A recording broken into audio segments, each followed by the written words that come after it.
तैयार हो जाइए बाजार के बड़े एक्शन पैक दिन के लिए, जहां फिर से एक बार दिन की मजबूत शुरुआत के आसार, लेकिन उसके बाद क्या दिन भर मजबूती के साथ होगा कारोबार या दिखेगा उतार चढ़ाव, और कहां होगी हफ्ते की एक्सपायरी, इस पर रहेगा खास फोकस।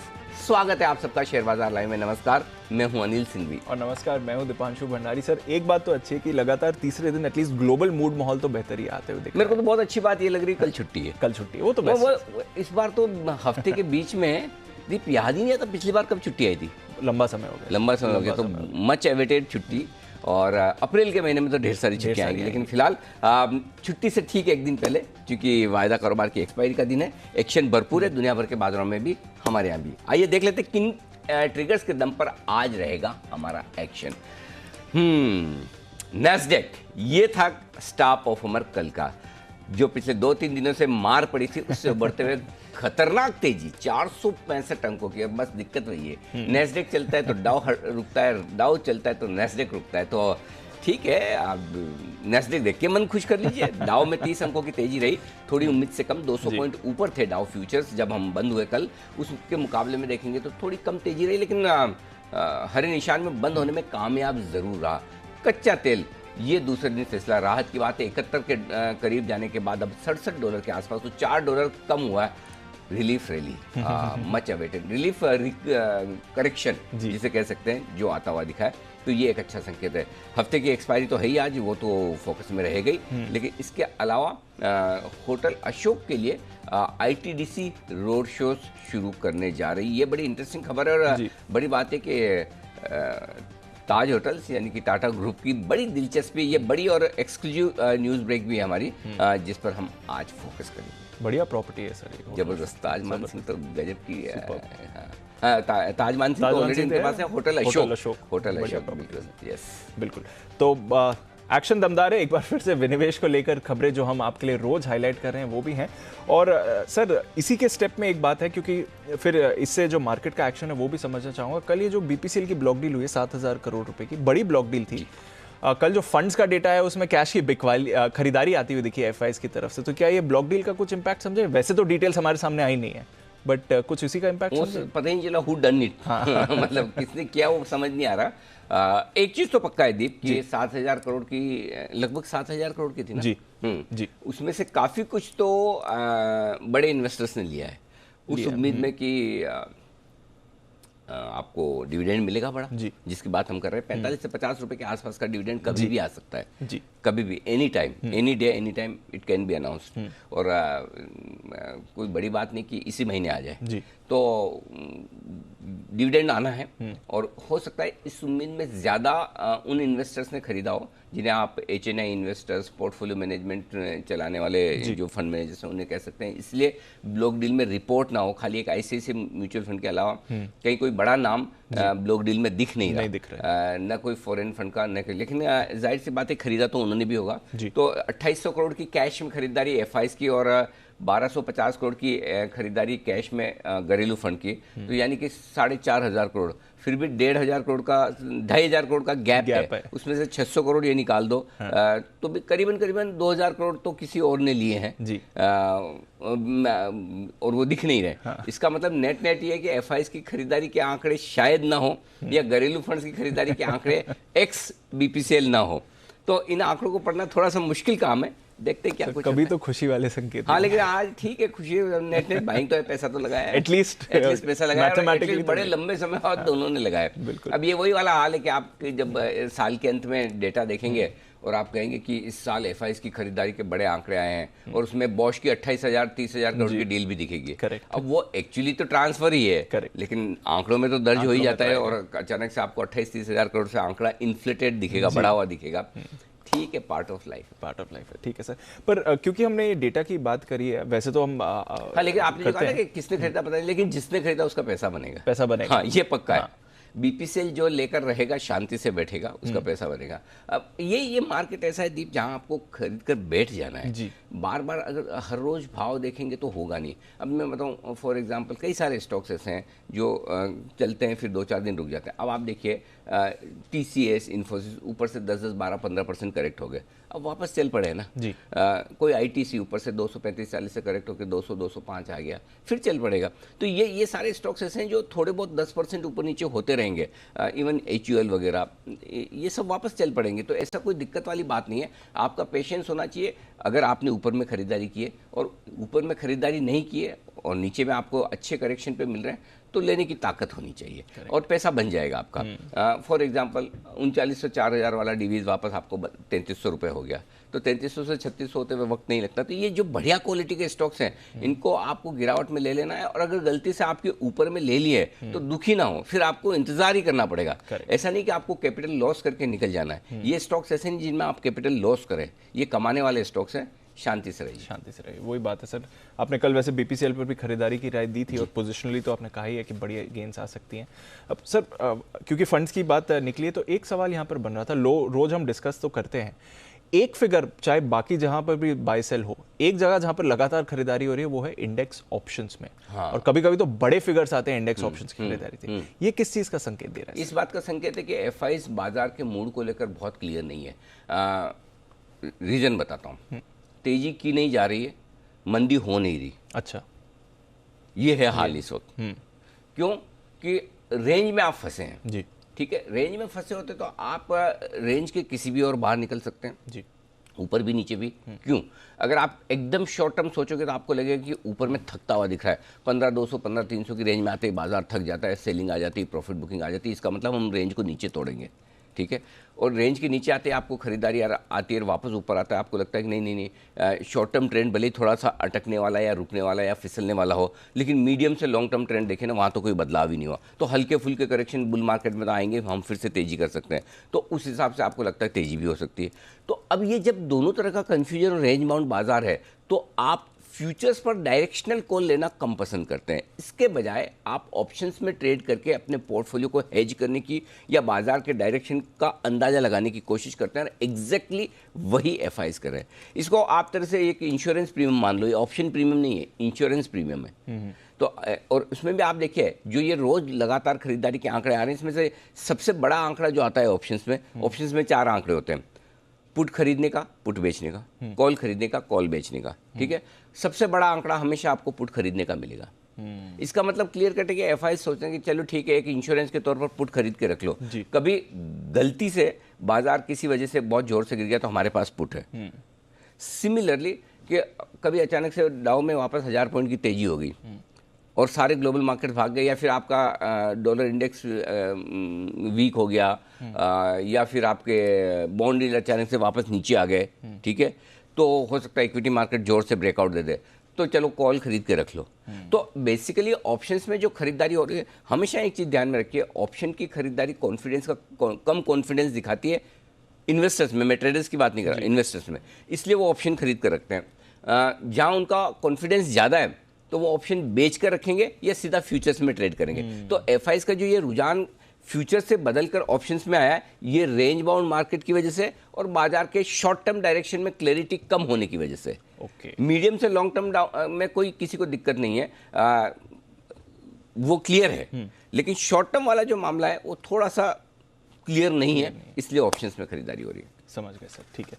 अच्छा, एक सवाल और यहाँ से बन रहा था सर, आज से देखें तो एग्जैक्टली 3 हफ्ते बाद फाइनेंशियल ईयर एंड क्लोजिंग है। हाँ, 31 मार्च आ रहा है, राइट। हाँ, तो टैक्स सेविंग सीजन है। अब इसका क्या इम्पैक्ट होगा? फाइनली थोड़े खरीदारी भी आएगी DIs की तरफ से, क्योंकि वो पैसा इन्वेस्ट करना पड़ेगा। हाँ, आमतौर पर इंश्योरेंस कंपनियों को ज़्यादा फंड्स मिलते हैं इस वक्त में, स्पेशली जनवरी फरवरी मार्च के महीने में, और मार्च में तो सबसे ज़्यादा। और सबसे बड़ा इन्वेस्टर LIC, उनके पास बड़े फंड्स आने ही हैं। कुछ हद तक लोकल फंड्स हैं, उनके भी जो इंश्योरेंस से जुड़े हुए, जो माफ़ कीजिएगा टैक्स से जुड़े हुए जो 3 साल के ELSS हैं, जो वो आप बेचते हैं, वहाँ पर पैसा आता है। बट पॉइंट ये कि वो पैसा कितना है और उसके सामने जो पैसा रिडम्पशन के तौर पर आ रहा है वो कितना है। तो हर महीने लगातार फंड्स की तरफ से रिडम्पशन है। पिछले महीने भी मेरे ख्याल से 8,000 करोड़ के आसपास का रिडम्पशन था। तो म्यूचुअल फंड का रिडम्पशन है। तो मैं म्यूचुअल फंड से बड़े इन्फ्लोज की उम्मीद नहीं कर रहा दीप। ओके, अगर खरीदारी आएगी मार्च के महीने में सेकंड हाफ में, तो वो इंश्योरेंस कंपनियों की आएगी। वो इंश्योरेंस कंपनियों से आ सकता है, क्योंकि पहली चीज़ तो ये कि आप है ना, इंश्योरेंस प्रीमियम कोई रोकते नहीं है। एक बार आप फंड में, इक्विटी फंड में पैसा डालना रोक दें, जी। वो भी कौन सा लमसम वाला। आमतौर पर देखिए सबसे ज़्यादा जो इन्वेस्टर्स की हैबिट क्या है, इंश्योरेंस प्रीमियम तो भरनी है। भले वो इंश्योरेंस प्रीमियम में टर्म इंश्योरेंस और रिस्क लाइफ का वाला जो रिस्क वाला पोर्शन है वो बहुत छोटा हो, इन्वेस्टमेंट वाला बहुत बड़ा हो, मनी बैक पॉलिसी हो, ये इस तरह, तब भी आप भरेंगे क्योंकि इंश्योरेंस आप भरते हैं जी। दूसरी चीज, आप एसआईपी रोकना कम प्रीफर करते हैं, एसआईपी ठीक है जा रही जाने दो जी। तो वो दो। तीसरा जो फंड होता है एडोक फंड्स, कि आज पढ़े लगा दूं ना लगाऊं या मार्केट, वो आने वाले नहीं है, वो नहीं आएंगे। ना ना ना ना, वो गलत फिल्म है। अब 15,000 पे नहीं आ रहे तो 15,200 पे कैसे आएंगे, 15,500 पे कैसे आएंगे। अब ये लोग इंतजार कर रहे हैं कि हमें करेक्शन पे ही लेना। अब वो करेक्शन 14,400 500 पे ही खत्म हो गया और वापस लाइफ हाई में है, या वापस में 13,750 13,800 जा सकते हैं। तो ये जो लोग हैं ये इंतजार में बैठे हैं कि हम सब्सटेंशियल करेक्शन से मतलब आप 10-1% का मान सकते हो तो खरीदेंगे। तो इससे पहले ये 14,500-700 के आसपास इनकी खरीदारी नहीं आनी है। जो इस लेवल पर जो खरीदारी आएगी मार्च के महीने में, वो उन इन्वेस्टर्स की आएगी जो डायरेक्टली इक्विटी मार्केट में नहीं डाल रहे हैं, वो इनडायरेक्टली डाल रहे हैं, या तो एसआईपी के जरिए या इंश्योरेंस प्रीमियम के जरिए। क्लियर है सर, तो वहां पर नजर रखनी पड़ेगी। ठीक है सर, आज का एक्शन फिर समझते हैं। वीकली एक्सपायरी का भी दिन है, बताएं सर किस तरह से देखें संकेत आज।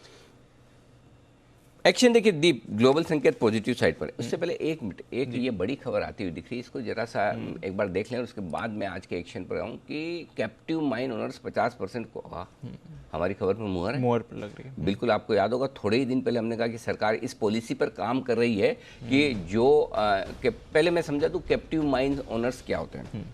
ढेर सारी कंपनियां हिंदुस्तान में ऐसी है जो कोयला उत्पादन करती है, प्राइवेट प्लेयर्स भी हैं, सरकारी भी, और वो कोयला उत्पादन करके वो कोयला अपने माइंस के काम में लेती है। अभी तक क्या है कि अगर आप कोयला उत्पादन करें तो आपको खुद उस कोयले से बिजली बनानी है या अपना प्लांट चलाना है, उसके लिए आप कर सकते हैं, आप बाहर कोयला बेच नहीं सकते। अब ये होगा कि अब आप बाहर भी कोयला बेच पाएंगे, कितना, 50%, जितना आप प्रोड्यूस कर रहे हैं उसका 50% बेच पाएंगे। तो आमतौर पर नेगेटिव किसके लिए, कोल इंडिया के लिए, उनके लिए कंपटीशन बढ़ेगा। एनटीपीसी टाइप की कंपनियों के लिए न्यूट्रल है, जो ऑलरेडी कोयला खरीदती हैं, लेकिन उनके लिए इनडायरेक्टली इसलिए बेनिफिट है कि अब अगर दूसरे भी प्लेयर्स आएंगे कोयला बेचेंगे, थोड़ा कोयला सस्ता मिल सकता है। लेकिन उन कंपनियों के लिए पॉजिटिव है जिनके पास कोयले की खाने हैं और जो अपना तो यूज़ कर ही रहे हैं, उनके पास कई बार एक्सेस होता है और वो एक्सेस कोयला वो आप बाहर बेच सकते हैं। तो कई सारी CSC, JSW एनर्जी, इस तरह की कंपनियां, छोटी कंपनियां, पेनी स्टॉक्स है लेकिन रिलायंस पावर, इन कंपनियों के पास माइंस काफ़ी है, टाटा स्टील के पास माइंस हैं। तो ये कंपनियां ऐसी है जो अपना कोयला बाहर भी बेच पाएंगी। अब कौन सी कंपनी कितना बेच पाएगी ये डिटेल रिसर्च का विषय है, but on the face of it, और यही स्टोरी हमने कुछ समय पहले की थी, मेरे ख्याल से हफ्ते 10 दिन पहले की बात है कि ये पॉलिसी होने की तैयारी में, तो इस पर आज चर्चा होनी है, इस पर नजर रखिएगा। बिल्कुल, तो आज का कैबिनेट एजेंडा है, बड़ी बात है सर। बिल्कुल, तो ये है अब आपके लिए एक बड़ी खबर। और आइए, ग्लोबल संकेत पॉजिटिव है, एफआईज और डीआईज के मैंने इसीलिए न्यूट्रल रखे हैं जो हम डिस्कस कर चुके हैं दीप। वायदा कारोबार के संकेत पॉजिटिव साइड पर ही हैं और सेंटीमेंट और ट्रेंड भी पॉजिटिव है आज के लिए। 14,975 15,025 दिन के लिए मजबूत सपोर्ट जोन, इसके नीचे जाने की संभावना कम, लेकिन फिर भी 14 एक्सपायरी का दिन है, कल छुट्टी है। 14,875 14,925 rock bottom, strong support, best buy zone.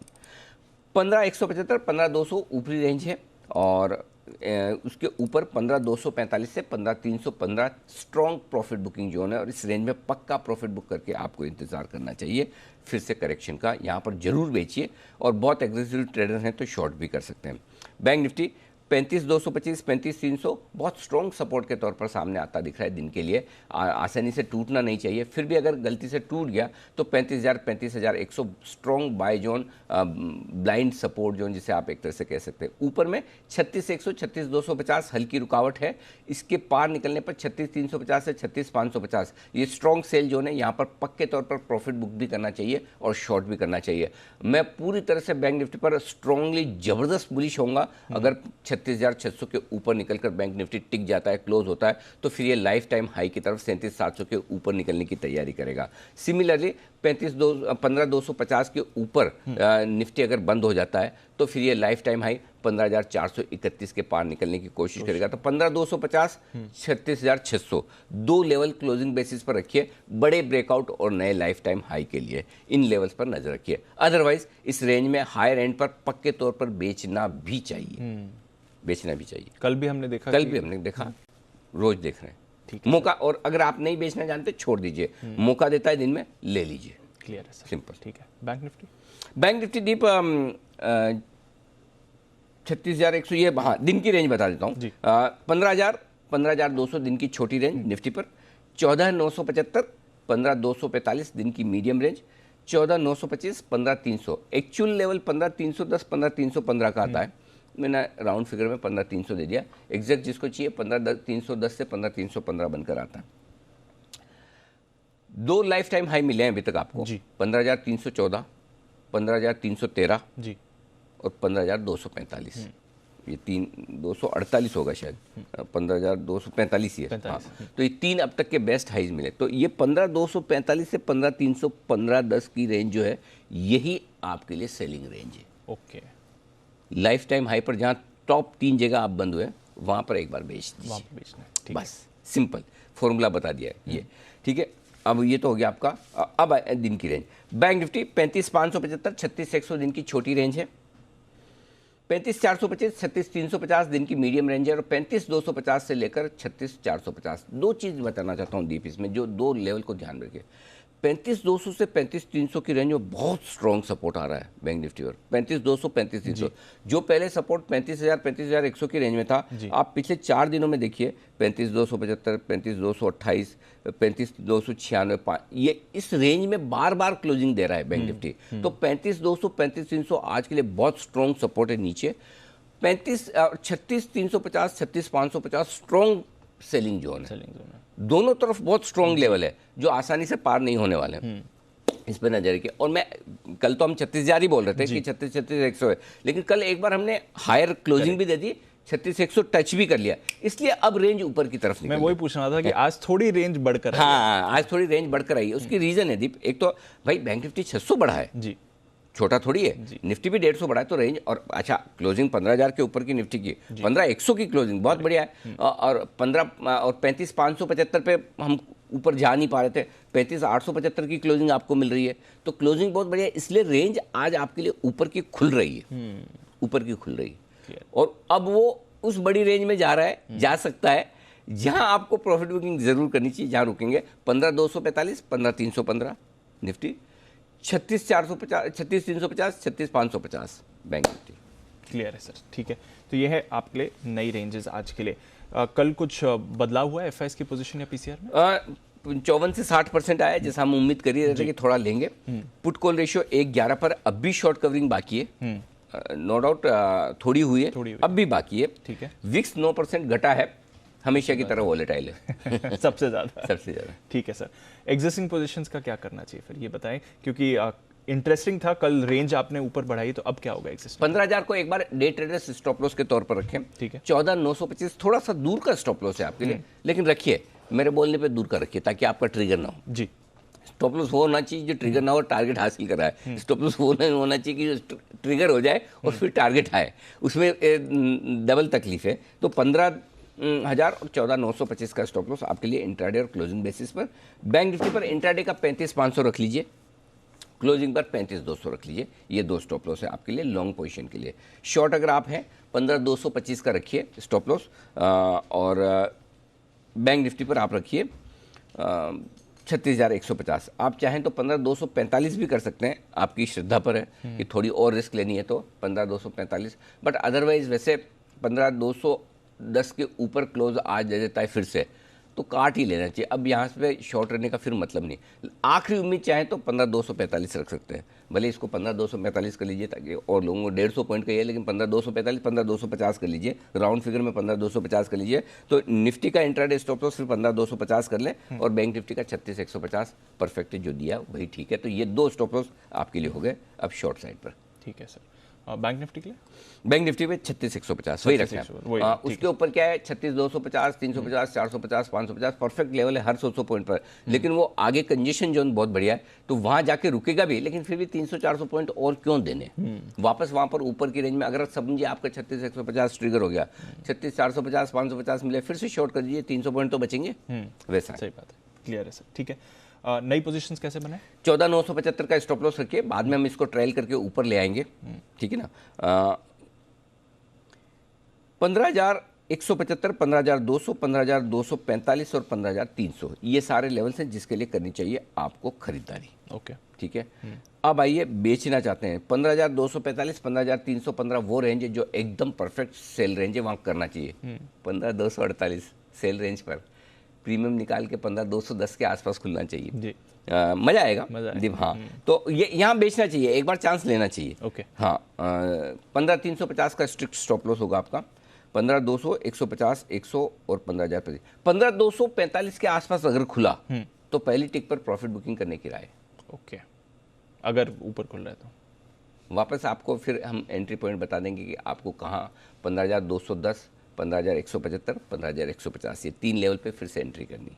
कल का ऑपोजिट है, कल पहली टिक पर खरीदारी कराई थी। आज गैप मिलेगा ना बड़ा, अगर गैप बड़ा मिलेगा तो प्रॉफिट बिग बुक कर। हाँ हाँ, इसका मतलब ये नहीं कि व्यू खराब है, जी। लेकिन आप कर सकते हो ट्रेड, और नहीं कर सकते हैं तो छोड़ दीजिए, शॉर्ट मत कीजिए, वापस नीचे आने दीजिए। मैं नीचे के भी लेवल बता रहा हूँ कहाँ एंट्री करनी है, Correct. तो दोनों मिलेगा। तो मौका छोड़ना नहीं है दोनों तरफ का।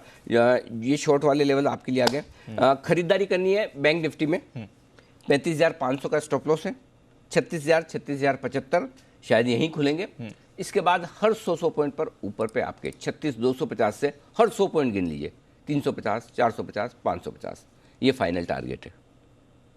36,600 के ऊपर बंद हुआ, मैं अपना मूड माहौल बदल के 37,700 की बात करूंगा। मैं पहले से बता रहा हूँ कि फिर 1,000-1,200 पॉइंट की तेजी बड़े की बात टारगेट्स आ करें। रहे हैं। हाँ, फिर बाद में बड़े टारगेट्स के लिए बात करेंगे। सिमिलरली 15,250 बंद हुआ तो हम 15,431 की हाई की बात करेंगे। तो कहाँ हम बंद होते हैं उस हिसाब से आगे रहेगा। जो लोग शॉर्ट करना चाहते हैं बैंक निफ्टी 36,350 से 36,550 की रेंज में जरूर शॉर्ट करें आप, निसंकोच करें, लेकिन डिसिप्लिन के साथ। और डिसिप्लिन है 36,650 का स्टॉप लॉस, ये जरूर लगाना है, क्योंकि उसके ऊपर तो फिर हम अल्ट्रा बुलिश हो जाएंगे। तो एक बार वहां चांस लेना चाहिए, बेचना चाहिए। 36,250, 36,100, 36,000, 35,875 और 35,700 तक के टारगेट के लिए करें बिग वाली। क्लियर है सर, ठीक है। तो ये है आपके लिए पोजीशंस के लेवल। वायदा कारोबार की लिस्ट छोटी हो गई है, BHEL बाहर आ गया है, पर 4 बाकी स्टॉक्स बने रहेंगे, SAIL, PNB, bank of Baroda और सन टीवी आपके लिए।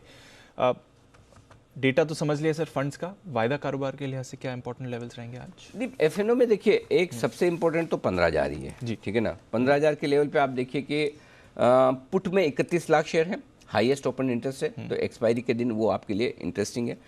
15,100 पर 36 लाख शेयर हैं, जहां कल हम बंद हुए कॉल्स में। जी, अब होगा ये कि आज आप खुलेंगे तो 15,100 के ऊपर ही, 15,100 के ऊपर खुलते ही आपके लिए करीबन 70-80 लाख शेयर कॉल्स में ऐसे हैं जो शॉर्ट हो जाएंगे। 15,200 के ऊपर खुलते करीबन 1 करोड़ शेयर हैं जो शॉर्ट हो जाएंगे। 1 करोड़ शेयर कॉल राइटर्स फंसे हैं, इसलिए मैंने कहा शॉर्ट कवरिंग आज भी आएगी। 15,200 पार करने के बाद मतलब 15,200, 210 आपने पार किया, फिर तो आप शहनशाह हैं एकदम। ऐसा कि शॉर्ट कवरिंग ही शॉर्ट कवरिंग है, वो आपको 15,245 से 15,315 किसी भी रेंज में ले जा सकती है। तो ये इतना तो फिर बनता ही है, क्योंकि आपके कॉल राइटर्स बहुत है। दबा के 15,100 पे 36 लाख, 15,200 पे 34 लाख, 15,300 पे 34 लाख, हर लेवल पे कॉल राइट। हाँ मजे में। और पुट में जबकि पोजीशन ही नहीं है, 15,100 18 लाख, 15,000 हाईएस्ट है तो भी 31 लाख, 14,900 सिर्फ 23 लाख। तो पुट तो किसी ने बेचे ही नहीं है, सब मतलब मंदी तेजी करने तो वाले की ज़्यादा हाँ, तेजी तो किसी ने की ही नहीं पुट बेच के। मंदी वाले एग्रेसिवली कह रहे कहाँ जाएगा ऊपर, ये है दिक्कत। तो वो रिवर्सल हुआ तो होगा आज शॉर्ट कवरिंग तो आएगी, पक्का आएगी एक बार। बस एक ही चीज़ है कि पिछले 2 हफ्ते से जो हम सीख रहे हैं कि कितने ही अच्छे संकेत हो फिर भी दिन में एक झटका लगाता है। लगा रहा है, सही बात। और वो किस दिन बंद करेगा पता नहीं, वो दिन आज ही है कोई और है वो नहीं पता, बट अभी तक का ट्रैक रिकॉर्ड है कि झटका लगाता है, उस झटके में आपको फिर से ले लेना है। करेक्ट। और आज भी वही करना है। तो ये है आपके लिए वायदा कारोबार के डेटा कि 15,000 के नीचे आप जाएंगे नहीं इन डेटा के दम पर। 15,200 पार करने के बाद शॉर्ट कवरिंग जो 50 से 100 पॉइंट और आपको देगी, और देगी 100%। ठीक है sir. Bank Nifty 35,000 rock bottom, 10 lakh share है पुट का, हाईएस्ट ओपन इंटरेस्ट 36,000। हाँ, अब इस पे फोकस करिए, 36,000 के ऊपर ही खुलेंगे आप। 12 लाख शेयर 36,000 के कॉल्स में है और हाईएस्ट ओपन इंटरेस्ट भी। तो एक चीज तो क्लियर कट है दीप, 36,250 36,350 तो आते हुए दिख रहा है। करेक्ट, अंडरलाइन कर रहा हूं फिर से, 36,250 36,350 आते हुए दिख रहा है, ये तो आ ही रहा है। मेरे लिए ये कि 36,550 पार होता है कि नहीं, क्योंकि कंजेशन जोन आएगा वहां से 36,450 550 जहां पर बार बार सेलिंग बिकवाली आती है। तो डेटा बेहद मजबूत है, गैप से खुलने के बाद शॉर्ट कवरिंग भी है, जाहिर सी बात है। हाईएस्ट ओपन इंटरेस्ट 37,000 के आसपास 13 लाख शेयर का है और 36,000 पे 12 लाख शेयर का ज़्यादा फर्क नहीं, लगभग हाईएस्ट ओपन इंटरेस्ट के आसपास है। तो एक बार 36,000 के ऊपर खुल के टिकेंगे, ये शॉर्ट कवरिंग ट्रिगर करेगा। 15,200 के ऊपर खुल के टिकेंगे, शॉर्ट कवरिंग ट्रिगर करेगा। क्लियर बात है सर। तो अच्छे लेवल्स निकल कर आ रहे हैं और शॉर्ट कवरिंग की उम्मीद है, बाजार और ऊपर वहां से जा सकते हैं। आइए फिर जानते हैं कौन से स्टॉक्स पर रखनी है नजर अनिल जी की तरफ से आज का स्टॉक ऑफ द डे।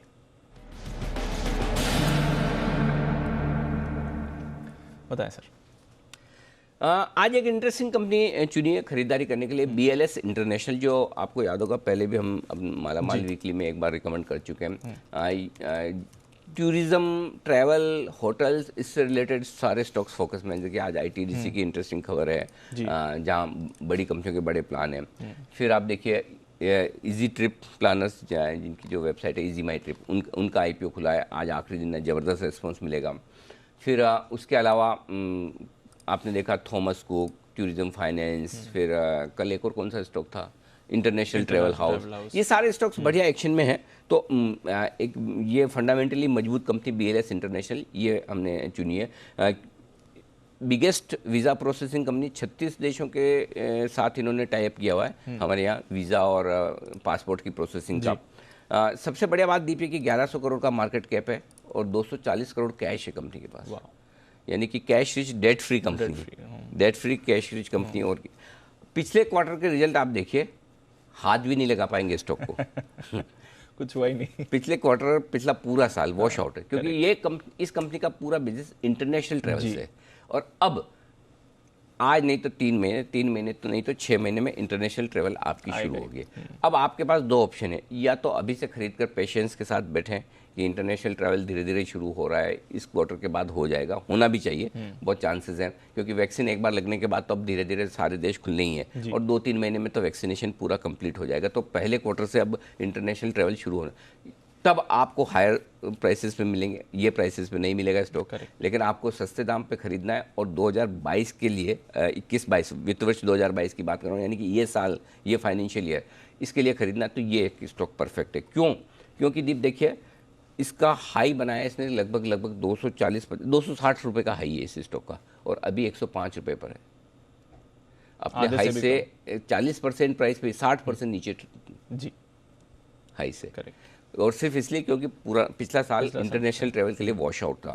मुझे लगता है कैश रिच कंपनी, खराब माहौल में भी इन्हें कोई कहीं हिट नहीं आई, सिर्फ बिजनेस नहीं था। करेक्ट। बाकी ऐसा नहीं कि डेट चुकाना है, ब्याज भरना है, बढ़िया कंपनी है, रख के पोर्टफोलियो में शांति से बैठ जाइए। 120-130 के शॉर्ट टर्म टारगेट है, 150 रुपये के मीडियम टर्म टारगेट है। बाकी तो आप इसको आराम से, 12 से 15% की ग्रोथ पिछले 5 सालों की है, प्रॉफिट और रेवेन्यू की, स्टडी ग्रोथ वाली कंपनी, बढ़िया कंपनी, लेके छोड़ दीजिए। ओके, तो बढ़िया पोर्टफोलियो पिक भी बन सकता है सर, और वैसे अगर चाहें ठीक है तो नज़र रखें। अब क्योंकि sir travel related space focus में है और आज इज माई ट्रिप आखिरी दिन है IPO का, आपने तो बड़े लिस्टिंग गेन के लिए खरीदारी की राय दी है, और साथ ही आज मैनेजमेंट भी जुड़ने वाले हैं इस पर। बिल्कुल, उस पर वैसे तो हमने बड़े लिस्टिंग गेन के लिए पैसा लगाने की राय दी है। लॉन्ग टर्म के लिए स्टॉक कैसा हो सकता है वो हम मैनेजमेंट से बात भी करेंगे, आगे समझेंगे कि जो इतनी शानदार परफॉर्मेंस कंपनी की इस साल आई है, बहुत ही दमदार है, वो भी कोरोना पीरियड में, तो वो कितनी सस्टेनेबल है, ये बड़ा सवाल है जिसका जवाब हम मैनेजमेंट से लेंगे, और उसके बाद मन बनाएंगे कि क्या लॉन्ग टर्म के लिए रखना है, और प्लस लिस्टिंग किन लेवल्स पे होती है उसके हिसाब से भी डिसाइड करना है कि लिस्टिंग पर बेच देना है या लॉन्ग टर्म के लिए रखना है, ये सारे सवाल है। बट एक बार क्लियर है, जो कल आपको बता चुका हूँ कि लिस्टिंग गेन के लिए तो लगाना ही है, बड़े लिस्टिंग गेन के लिए तो लगाना ही है, और ढेर सारे IPO आने की तैयारी में, एक वो अमर रसायन जी, लक्ष्मी ऑर्गेनिक्स, एक आध और भी नाम मैं भूल रहा हूँ, बहुत एक्शन है, बढ़िया कंपनियां। अच्छी बात ये दीप कि अब कचरा IPO आने बंद हो गए, और जो IPO अच्छा प्रदर्शन नहीं कर रहे हैं या नहीं किया, जिनमें हमने अवॉइड की राय दी, वो भी कंपनियां खराब नहीं थी, प्राइसिंग ही खराब थी। कि मसलन UTI, एंजल, उस समय हमने कहा कि आप इनमें मत लगाइए क्योंकि लिस्टिंग पे नीचे मिलेगा। इसका मतलब नहीं है कि वो कंपनियां खराब है, वो महंगी आई थी और एक बार नीचे मिला भी तो आपको। अभी अच्छी बात यह कि आमतौर पर जो आईपीओ आ रहे हैं वो अच्छी क्वालिटी के आ रहे हैं। एक पारस डिफेंस करके भी है, ये देखा नहीं भी मैंने, ये देखा नई नहीं। एक है डिफेंस सेक्टर की, हाँ, तो एमटीएआर के साथ साथ यहाँ पर भी कुछ है। चलिए, तो अब आईपीओ मार्केट में भरपूर एक्शन है और आज ईज माई ट्रिप के मैनेजमेंट से भी हम चर्चा करेंगे आईपीओ के आखिरी दिन पर। आइए बताएं आपको और कौन से स्टॉक्स हैं जहां पर रखनी है नजर, देवांशी, वरुण और मानसी के साथ। देवांशी, गुड मॉर्निंग, बताएं कौन से हैं ट्रिगर्स और खबरों वाले शेयर्स। Good morning Divanshu. आज सबसे पहले तो जो ईज माई ट्रिप आईपीओ आज बंद होता हुआ दिखेगा, तो आखिरी दिन है जहां पे आपके पास पैसे लगाने का तक है और अब तक 7 गुना ये इश्यू बढ़ता हुआ दिखा है, तो इस पर नजर रखें। क्विक हील टेक बायबैक पर आज बोर्ड की बैठक होने वाली है, इस पर नजर होगी। और गेल बायबैक आज बंद होता हुआ दिखेगा, 150 रुपीज़ प्रति शेयर का भाव है बायबैक का। नाल्को आप देखिए 750 करोड़ रुपए जुटाने की योजना है बायबैक से, लेकिन माफ कीजिए बायबैक 750 करोड़ के आसपास का है। जो भाव है वो 57 रुपीज़ 50 पैसे प्रति शेयर पर तय किया गया है। आईएफएल सिक्योरिटीज जहां पर अंतरिम डिविडेंड की आज बोर्ड की बैठक होने वाली है, अगर कोई डिविडेंड आता है तो 19 मार्च की रिकॉर्ड डेट है। आरईसी की भी आज बोर्ड बैठक है जहां पे अंतरिम डिविडेंड पर फैसला होता हुआ दिखेगा। और मुंबई एयरपोर्ट का टर्मिनल 1 अब घरेलू उड़ानों के लिए दोबारा शुरू हो चुका है, तो इस पर भी आप नजर रखें। और साथ ही आप देखिए जो आज एक्स डेट डिविडेंड ट्रेड करता हुआ दिखेगा वो मेरिको है, 4.5 रुपये प्रति शेयर का आज एक्स डेट डिविडेंड ये स्टॉक ट्रेड करेगा, तो प्राइस में करेक्शन दिख सकता है। इसके अलावा आईटीडीसी, जिसके अभी अनिल जी बात कर रहे थे, इस पर आपको नज़र रखनी है क्योंकि आईटीडीसी के लिए एक्सक्लूसिव खबर आती हुई दिख रही है सूत्रों के हवाले से कि कंपनी अपना जो होटल कारोबार है उसमें विनिवेश करती हुई दिखेगी।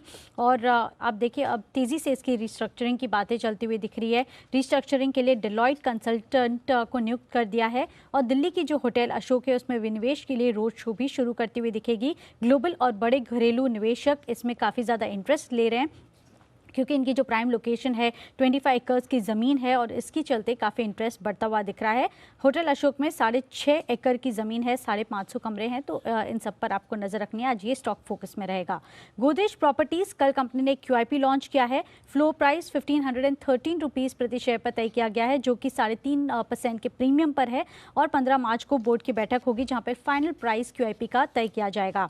AU small finance bank QIP कल लॉन्च किया है कंपनी ने। फ्लोर प्राइस 1181 रुपीज़ प्रति शेयर पर तय किया गया है, जो आप देखिए 4.5% के डिस्काउंट पर आता हुआ दिखा है और अतिरिक्त 5% का डिस्काउंट भी फ्लो प्राइस पर मिलता हुआ दिख सकता है, इस पर भी आप नज़र रखें। मैक्स हेल्थ के कल बोर्ड की बैठक थी जहां पे फाइनल प्राइस तय कर दी गई है QIP की 195 रुपीज़ प्रति शेयर पर तय की गई है। ये इंटरेस्टिंग है क्योंकि जो फ्लो प्राइस है वो 190 रुपीज़ थी, तो उससे 5 रुपये ऊपर की जो फाइनल प्राइस है वो तय की गई है। करीब 1200 करोड़ रुपए से ज़्यादा कंपनी ने QIP के जरिए जुटाए हैं पैसे, तो इस पर भी आपको नज़र रखनी है। बिल्कुल, तो फंड रेजिंग जोर शोर से हो रही है। अगर आईपीओ हो तो वहाँ देखिए प्राइमरी मार्केट्स में, वरना देखिए काफ़ी सारी QIPs और अन्य तरीके से फंड रेजिंग की जा रही है बाजार में। आइए देखें कौन से और शेयर्स हैं जहाँ पर रखनी है नज़र। वरुण भी हमारे साथ तैयार हैं। गुड मॉर्निंग वरुण, बताएं। गुड मॉर्निंग दीप। देखिए देवांशी ने जहां खत्म किया था QIP, तो वहीं से मैं शुरू करता हूं। इंडियन बैंक बोर्ड ने QIP के जरिए 4000 करोड़ के इक्विटी कैपिटल को जुटाने के लिए मंजूरी दे दी है, तो ये इसके लिए एक खबर। M&M फेब का इन कंपनी ने प्रोडक्शन का आंकड़ा दिया और 76% इस कंपनी के प्रोडक्शन में जंप देखने मिला है। हालांकि ये जंप इसके लिए देखने मिला है क्योंकि काफी सारी जो नई गाड़ियां हैं, Thar, Bolero plus, XUV 300, Scorpio, यहाँ से सहारा मिला है, तो उसका इम्पैक्ट देखने मिला है। CV स्पेस में करीब 6.1% की बढ़ोतरी देखने मिली है। इनफैक्ट और एक न्यूज इसके लिए है कि एक रिस्ट्रक्चरिंग एक्सरसाइज के तहत महिंद्रा ग्रुप में करीब 300 सीनियर लेवल एग्जीक्यूटिव जो है उनको लेट ऑफ कर दिया गया है। ये खबर आ रही है कुछ न्यूज़पेपर्स की। इसके अलावा PFC 12 मार्च को डिविडेंड पे बोर्ड की बैठक है और अगर डिविडेंड का ऐलान होता है तो 22 मार्च ये जो है उसको रिकॉर्ड डेट रखा गया है। नैल्को 15 मार्च को दूसरे इंटीरियम डिविडेंड देने के लिए बोर्ड विचार करने वाला है, रिकॉर्ड डेट 23 मार्च का है। Infibeam avenues bonus share issue करने की रिकॉर्ड डेट जो है वो 20 मार्च रखी गई है। 11 फरवरी को बोर्ड ने 1:1 के बोनस को मंजूरी दी थी। वहीं भेल, टाटा पावर, अडानी ग्रीन, ये जितनी सोलर से रिलेटेड कंपनीज है यहाँ पे नजर रखिए क्योंकि रॉयटर्स के हवाले से खबर आ रही है कि भारत ने अप्रैल 2022 से जो सोलर मॉड्यूल्स और सोलर सेल्स है उस पे ड्यूटी लगाना शुरू कर दिया है। सोलर मॉड्यूल्स पे 40% कस्टम ड्यूटी और सोलर सेल पे 25% कस्टम ड्यूटी लगेगी। फाइनेंस मिनिस्ट्री से इसका अप्रूवल आ गया है। IOC को फोकस में रखिए क्योंकि इंडस्ट्रियल इंफ्रास्ट्रक्चर डेवलपमेंट कॉर्पोरेशन और इंडियन ऑयल कॉर्पोरेशन ने पैराडिप ओडिशा में प्लास्टिक पार्क के विकसित करने के लिए एक MOU जो है वो इन्होंने साइन कर लिया है। कुछ ब्लॉक डील्स बीपीसीएल, कल यहाँ बीपीसीएल ट्रस्ट ने करीब 12 करोड़ 60 लाख शेयर बेचे थे। आईसीआईसीआई प्रूडेंशियल म्यूचुअल फंड ने 1 करोड़ 40 लाख के आसपास के शेयर खरीदे हैं। 438 के रेट पे ये सौदा हुआ है। गोदरेज इंडस्ट्रीज यहाँ प्रमोटर्स ने करीब 1,66,000 शेयर खरीदे हैं 3 से 4 मार्च के बीच में। और एस्ट्रा माइक्रो प्रोडक्ट्स यहाँ पे प्रमोटर्स ने 1,20,000 शेयर बेचे हैं। 5 तारीख को ये शेयर बेचे गए हैं प्रमोटर्स की तरफ। ओके, तो ये हैं वो तमाम खबरों वाले शेयर। लेकिन मैं बता दूं हमारे दर्शकों को कि इस हफ्ते हमारे वरुण जो है वो वर्क फ्रॉम होम में है इस हफ्ते। तो वरुण के पीछे जो सिंहासन दिख रहा है आपको ये मुझे ऐसा कुछ याद आ रहा है इसमें कि सुबह सुबह कुछ चैनल्स पे एक जाने माने बाबा थे, वो अपना प्रवचन देते थे एकदम। बिल्कुल। अब आप अपने आप गूगल करके अंदाज लगाइए कि वो कौन बाबा थे जिनका सिंहासन और वरुण का सिंहासन मिलता हुआ दिख रहा है। लग रहा है बिल्कुल सर, वैसे ही लग रहा है। बाकी हमारे दर्शक खुद बता देंगे कि ये सिंहासन एकदम वरुण नया प्रोफेशन जमेगा आपको एकदम। अरे नहीं अनिल जी, प्रवचन नहीं दूंगा, बैकग्राउंड चेंज कर लूंगा। नहीं, आप अच्छे लग रहे हैं। चलिए, तो वर्क फ्रॉम होम है। देखो, घर है, ऑफिस है, तो आप ऑफिस में ये उम्मीद नहीं कर सकते कि वो आप घर की तरह रहें, घर में ये उम्मीद नहीं कर सकते कि पूरा ऑफिस की तरह रहे। ये एडजस्टमेंट तो लाइफ में हम नए चलते रहेंगे। मजा, चलिए बढ़िया एंजॉय कीजिए। आइए, इस बीच मानसी तैयार है अपनी ब्रोकरेज रिपोर्ट्स के साथ। मानसी बताइए कौन सी है रिपोर्ट्स बिगुल के बाद।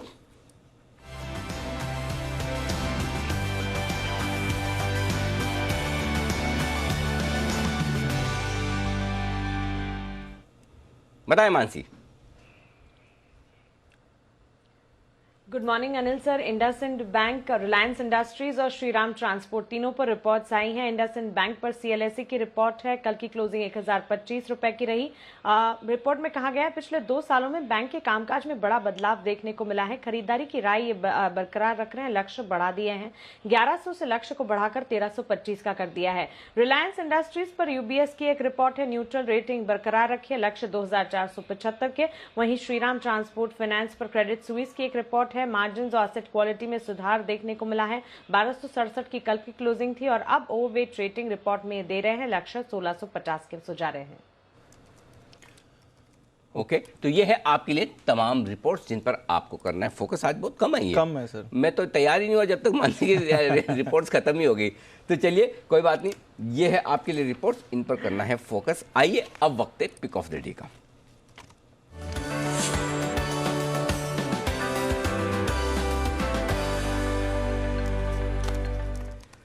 आइए, सारे मेहमान हमारे साथ तैयार हैं। शुभ शुरुआत शुभम जी के साथ। Good morning. Good morning Anil ji, good morning Deepanshu ji. Morning sir. आज का जो पिक है वो खलदारी की राय है अंबुजा सीमेंट पे।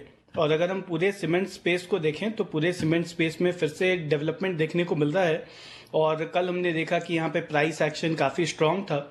और इसमें अगर हम 3-4 दिन का अगर डेटा एक्यूमुलेट करके देखें तो अब फिर से यहाँ पे बिल्टअप लॉन्ग साइड में होना शुरू हो चुके हैं। तो मुझे लगता है कि इस ब्रेकआउट को हमें ट्रेड करना चाहिए। और स्पेसिफिकली अंबुजा सीमेंट में अगर हम देखें तो एक कंसोलिडेशन था, एक कंटिन्यूएशन पैटर्न फॉर्म हुआ जहां से कल एक ब्रेकआउट था। मुझे लगता है फिर से इसमें न्यू ऑल टाइम हाई हमें आता हुआ दिखेगा। तो 300 के स्ट्राइक का कॉल ऑप्शन लगभग 7 रुपए के आसपास क्लोज हुआ था, इसको खरीदें। यहाँ पे एक स्टॉप लॉस मेंटेन करें 5 रुपए पे और 11 रुपए तक का लक्ष्य होगा। तो आज का जो मेरा पिक है वो है Ambuja cement. Okay, Ambuja cement में करें खरीदारी कॉल ऑप्शन के जरिए। ये है राय शुभम जी की तरफ से आती हुई। वागले साहब, सुप्रभात। बताएं सर, आपका pick of the day. Anil ji good morning. Deepanshu good morning. मेरा pick of the day HCL tech है। 973 का बंद है, 966 का मेरा स्टॉप लॉस होगा और 993 के तक के टारगेट्स मुझे लगते हैं आज के दिन या में भी आज और परसों तक आने चाहिए। ओके, कल के आईटी शेयरों के एक्शन को और आगे बढ़ाने की तैयारी। 993 का टारगेट वागले साहब का आता हुआ। कुणाल जी, गुड मॉर्निंग। बताएं सर, आपने क्या चुना है?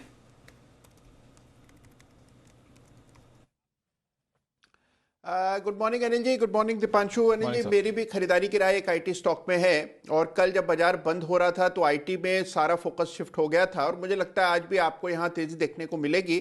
खरीदारी की राय है माइंड ट्री पर। माइंड ट्री पर हमने एक ब्रेकआउट आते हुए अंतिम क्षणों में कल देखा था और मुझे लगता है कि स्टॉक में 1840 और बाद में 1870 ये 2 लेवल्स आपको आते हुए दिखेंगे। तो 1840 1870 के टारगेट से बाय करें और 1765 पर स्टॉप लॉस रख लें। तो माइंट्री ये है वो दूसरा स्टॉक जहां पर खरीदारी करने की राय आपके लिए। बंसल जी भी तैयार हैं एक दिन के अवकाश के बाद। बंसल जी सुप्रभात, बताएं सर आपका पिक ऑफ द डे।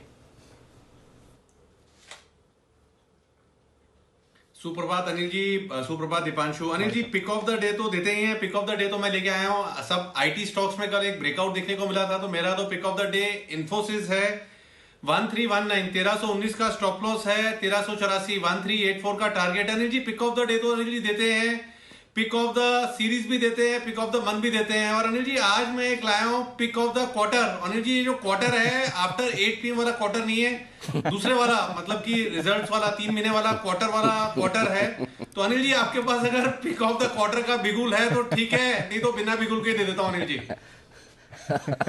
ये वाला तो हमने सोचा ही नहीं है। अगर सोचा भी होता तो शायद हम बना नहीं पाते, इसलिए ये बिगुल तो है नहीं। मैं आपके लिए एक स्पेशल पिक वाला बिगुल बजा सकता हूँ। तो बंसल जी के लिए स्पेशल पिक वाला बिगुल चलेगा, या मतलब आप एक काम करो, आप बोल दो बिगुल कोई मैं अच्छा वाला बजा ही दूंगा।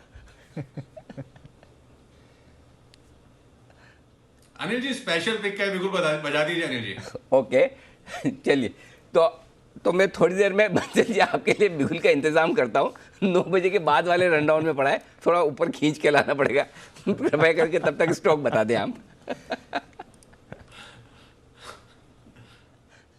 अनिल जी देखिए स्टॉक वही है जो आपने सुबह जिसका जिक्र किया था अनिल जी। स्टॉक है BLS इंटरनेशनल। अनिल जी काफी बढ़िया टेक्निकल पैटर्न है। और अनिल जी आपकी कमेंट्री सुनने के बाद ही मैंने इसको पिक ऑफ द क्वार्टर में डाला है, पहले से प्लानिंग नहीं थी। और रीजन ये है कि रोज स्कैनिंग में आ रहा है अनिल जी, और जो चार्ट पैटर्न है, I am married to this chart pattern. आपने स्टॉप लॉस दिया अनिल जी 95 का, मैं स्टॉप लॉस के साथ छेड़छाड़ कर रहा हूं। स्टॉप लॉस लगाना चाहिए 99 का stop loss on closing basis है, और 140 के टारगेट के लिए इसको खरीदना है। और अनिल जी पूरी जिम्मेवारी मेरी है, मतलब कि पैटर्न फेल नहीं होगा, बहुत स्ट्रॉन्ग पैटर्न है। 99 के नीचे की क्लोजिंग आए तो निकलना है, और एक मुश्त टारगेट के लिए 140 के टारगेट के लिए BLS इंटरनेशनल पर खरीदारी की राय है। चलो बढ़िया, सुबह आप धन्यवाद स्वीकार करें, और धन्यवाद के साथ साथ मैं आपको रिटर्न गिफ्ट के तौर पर, क्योंकि आपने स्टॉक रिकमेंड किया है, स्पेशल पिक का बिगुल पीछे से बंसल जी के लिए।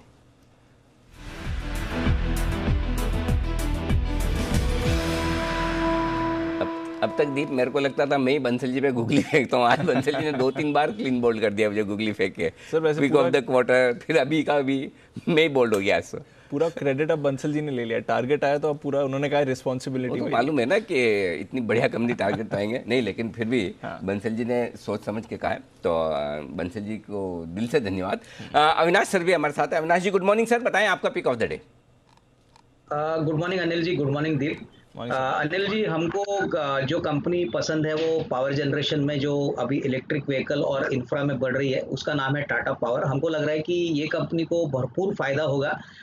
हाल ही में जो सोलर इंपोर्ट्स पे जो 40% की ड्यूटी है, इसमें हमको लग रहा है कि कहीं ना कहीं सेंटिमेंटली ये टाटा पावर के लिए पॉजिटिव रहेगा। लेकिन सबसे बड़ी बात इनकी जो नॉन कोर एसेट्स बेचने की बात है, हमको लग रहा है कि ये कहीं ना कहीं FY22 में पॉसिबल हो सकता है।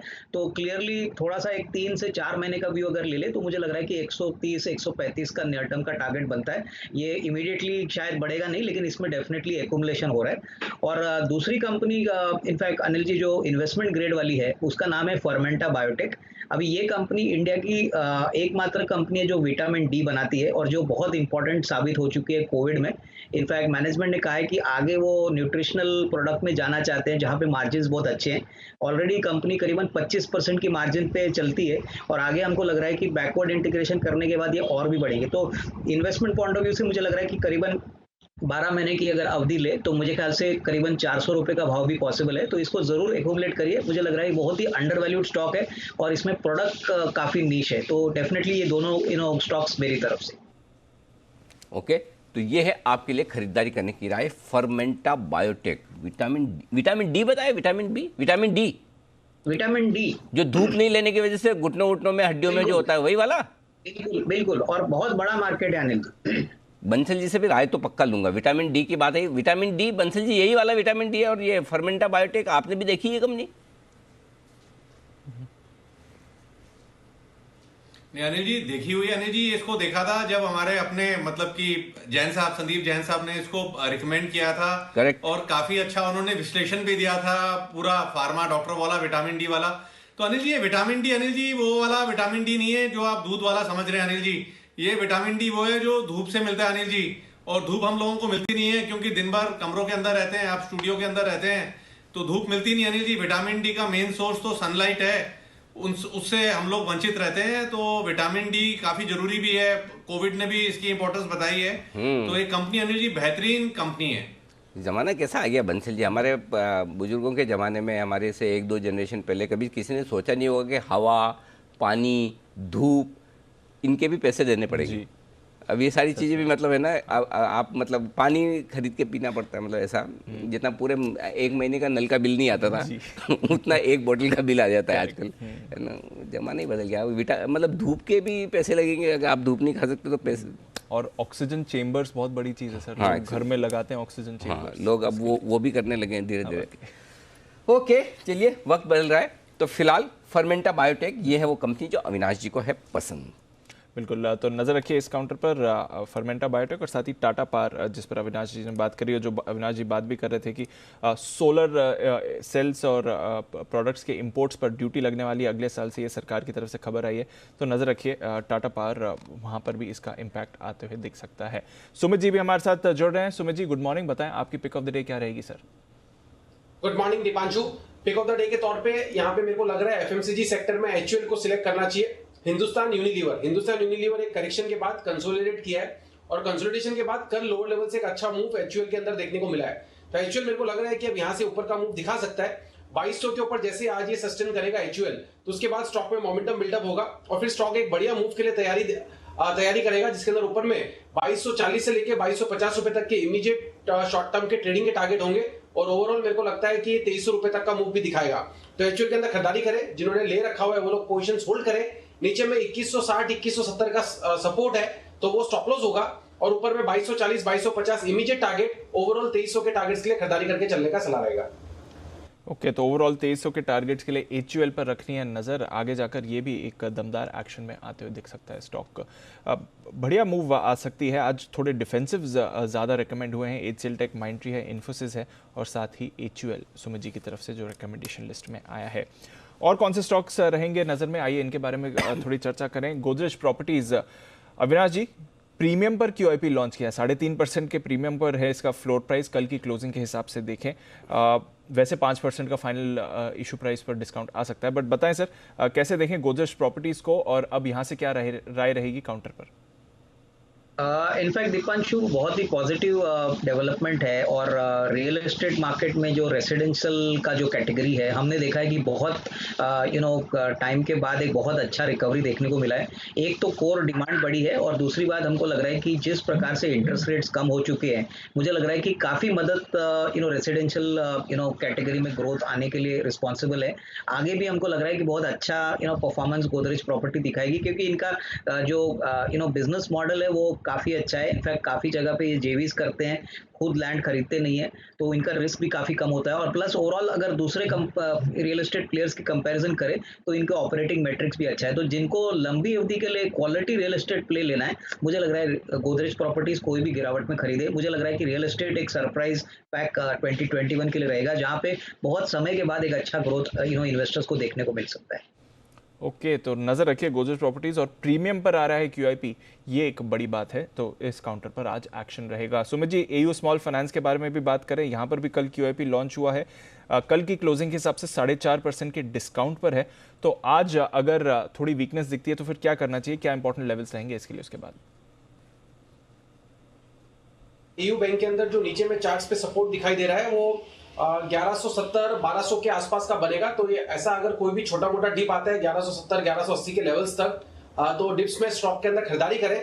ऊपर में स्टॉक में जो इमीडिएट हर्डल है वो 1250 1260 के आसपास का है। जैसे ही वो लेवल निकलेंगे तो 1300 रुपए तक का लेवल एयू स्मॉल फाइनेंस के अंदर फिर देखने को मिल सकता है। तो डिप्स के अंदर खरीदारी करके चलने का सलाह रहेगा। ओके, डिप्स के अंदर खरीदारी करके चलें, ये है आपके लिए एयू स्मॉल फाइनेंस बैंक। क्यूआईपीज ढेर सारी आई हैं। एक फंड रेजिंग पर भी इंडियन बैंक क्यूआईपी को मंजूरी दे दी गई है 4000 करोड़ की इक्विटी कैपिटल जुटाने के लिए। अब कब आती है वो देखना पड़ेगा, पर इंडियन बैंक की चार्ट्स पर भी राय दें। कुणाल जी, क्या इंपॉर्टेंट लेवल्स हैं इसके लिए?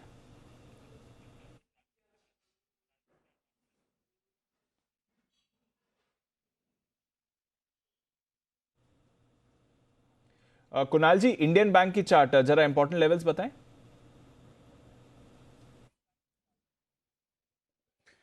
देखिए दीपांशु, अगर इंडियन बैंक का चार्ट देखा जाए तो चार्ट पर हमने एक बड़ा रन अप देखा है बाकी सभी सरकारी बैंक्स की तरह, और उसके बाद कुछ कंसोलिडेशन पिछले कुछ दिनों में देखने को मिला है। जो चार्ट्स पर बड़े लेवल हैं, सबसे इंपॉर्टेंट जो सपोर्ट है वो 130 रुपए 130 पर है। 135 का क्लोज है कल का, तो मुझे लगता है 130 का लेवल टूटा तो स्टॉक में कुछ कमजोरी देखने को मिलेगी। 130 से लेकर के 148, ये 18 रुपए की रेंज है जिसमें मुझे लगता है कि स्टॉक कुछ समय बिताएगा। तो 130 नीचे 148 ऊपर, ये दो लेवल्स हैं जो सबसे क्रिटिकल है। ओके, तो ये है आपके लिए इंडियन बैंक। नज़र रखिए इस काउंटर पर भी। फंड रेजिंग का ढेर सारी खबरें आ रही हैं इसको लेकर, जहां तक कंपनीज का सवाल है। इसके अलावा डिविडेंड को लेकर भी बहुत एक्साइटमेंट है बाजार में। पीएफसी नैल्को दोनों के लिए डिविडेंड पर बोर्ड बैठक होने वाली है। पहले पीएफसी पर एक राय लेते हैं। शुभम जी, पीएफसी का चार्ट देखकर बताएं सर, क्या एक्शन एक्सपेक्टेड है? 2 दिन बाद बोर्ड बैठक है डिविडेंड को लेकर। दीपांशु जी, ओवरऑल अगर हम पूरे पावर स्पेस में देखें तो मुझे लगता है एक अच्छा रैली बना हुआ है। और पीएफसी में अगर स्पेसिफिकली हम देखें तो एक कुछ समय से शॉर्ट टर्म एक कंसोलिडेशन देखने को मिल रहा है, बिकॉज मार्केट भी थोड़ा कंसोलिडेट होता हुआ हमें दिखा था। तो 129 से 135 तक का ये एक रेंज बना हुआ है। तो इसमें रणनीति ये होगी कि अगर थोड़ा बहुत पुल बैक में 130 के अगर आसपास मिलता है तब मुझे लगता है कि एक अच्छा खरीदने का मौका बनेगा। तो 130 के आसपास आता है तब खरीदें, एक स्टॉप लॉस मेंटेन करें 126 पे, और इसको अगर हम 1 से 2 हफ्ते का समय दें तो मुझे लगता है कि 142 तक के लेवल यहाँ पे आते हुए दिख सकते हैं। तो मार्जिनल पुल बैक में खरीदारी की राय होगी पीएफसी पे। ओके, पुल बैक पर खरीदारी की राय है पीएफसी पर। सुमित जी, नाल्को आपका फेवरेट, ये भी एक्शन में रहेगा। 15 तारीख को है दूसरे अंतरिम डिविडेंड पर बोर्ड बैठक है। जरा नाल्को के चार्ट्स बताएं सुमित जी।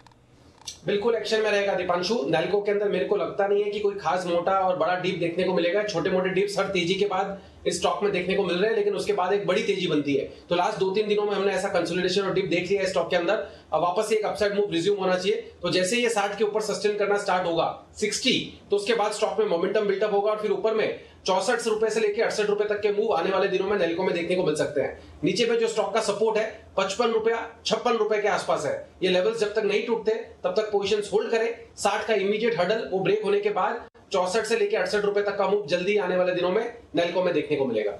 बिल्कुल, तो दूसरे अंतरिम डिविडेंड की तरफ नाल्को जा रहा है और आज इसका बायबैक भी बंद हो रहा है। आखिरी दिन है। 750 करोड़ रुपए का जो बायबैक है 57.5 के भाव पर, ऑलमोस्ट उसी प्राइस पर आप शेयर को भी देख रहे हैं, पर यहां से और तेजी पकड़ सकता है जिस तरह से काउंटर का स्ट्रक्चर बना हुआ है।